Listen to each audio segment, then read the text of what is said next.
Arestado ang isang individual sa ikinasang entrapment operation ng mga operatiba ng Quezon Provincial Cyber Response Team ng RACO 4A, kaugnay ng online staffa na gumagamit ng peking recruitment scheme.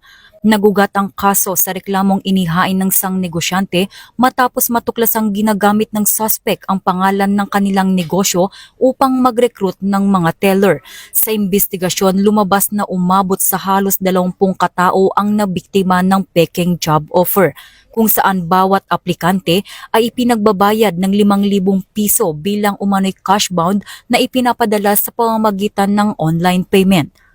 Dahil sa isinagawang operasyon, matagumpay na naaresto ang suspect na nahaharap ngayon sa kasong paglabag sa Article 315 o swindling o estafa, kaugnay ng Section 6 ng Cybercrime Prevention Act of 2012.